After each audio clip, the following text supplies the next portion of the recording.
crazy about staying stuck through the places I always stay playing. Once I took a ride to the top of the mountain, held all the elements, drank from the fountain, fell asleep staring at the phone last night, slipped into a beautiful dream. Everybody everywhere dancing and laughing, everybody on the same team, everybody on the same team.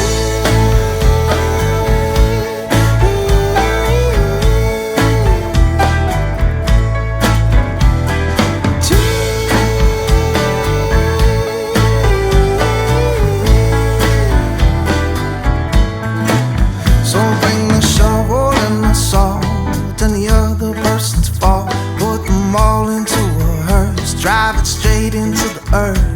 From the middle of the universe, dance the boogie, kick the curse, living like we're giving. One day at a time, take it one day at a time, one day at a time. Hey folks, this is Trevor here from History on the Move, and I'm actually in a caboose that's not in Maryland. Shocking. I am in Clifton Forge, Virginia, at a wonderful place that is the C&O Railway Historical Society's Heritage Center. This place, I've been to many times. This is probably at least my fifth, maybe sixth, something in that realm. And this is a very, very well-run place. And I paid my admission just like everybody else. I'm getting no money to tell you this. This is just my own experience and encouraging you to come out here to Clifton Forge and visit this place. For somebody that has volunteered in a railroad museum like myself for 10 years, I can look around and tell you just the quality of the restoration work here and how they just do absolutely top notch. I was absolutely impressed coming in here to see the attention to detail in this place. Even just a little caboose, little touches like this, they're polished and, you can tell that they really take care of their stuff here. And that's very impressive to me.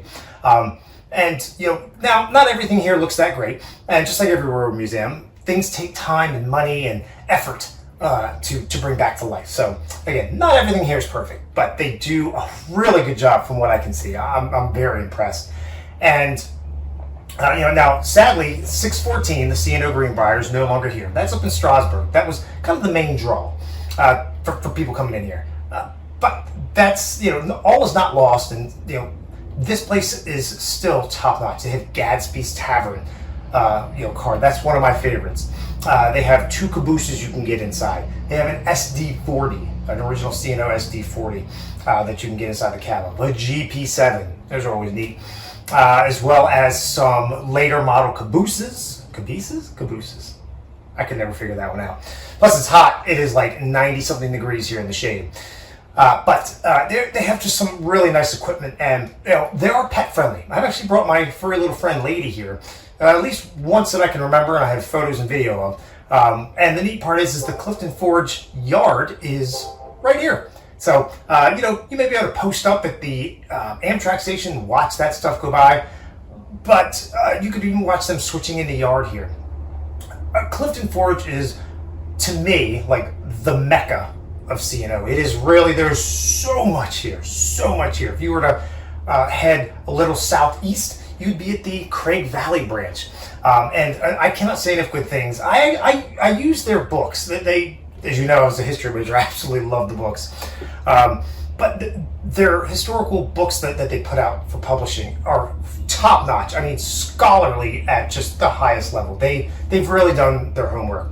And I use them, even just C&O stuff, I use it for other stuff, for other videos, mostly because it's just a good look at stuff. One that comes to mind is the wreck crane. They have a great book about the wreck cranes that the C&O used. And wreck cranes are kind of something that are fairly universal from one railroad to the other, because there were only really two main producers, Bucyrus and Industrial Brown Hoist. But it goes without saying that when you come here, you get to see a reproduction station, a reproduction freight house right out the window here. You also have, again, equipment like this, a wonderful caboose that you can come in and, again, the interpretation is top notch, and definitely pay a pretty decent visit to the bookstore or the gift shop. I don't think you'll be disappointed. One thing that has always fascinated me is about this place is how they can do so much. And with any organization, right, it takes effort, volunteer time, money, right? You got to have money to do this kind of stuff. Technical expertise, time. Time is the big one. There's so much wrapped up in this stuff. And I have to say, these guys have really kind of encircled all of that and said, okay, we're going to do the best job we can with what we have. And, come down here, please. There's just really, Clifton Forge is it's a wonderful place. It's my little getaway spot, if you will. I like to come here and just be at kind of peace, if you will. It's in the foothills here. It's just, there's so much history. So, again, speaking of history, I want you to get out there. I want you to read history, explore history, but most importantly, make your own history and pay the C&O Railway Historical Society's Heritage Center in Clifton Forge a visit. I can promise you, you will not be disappointed.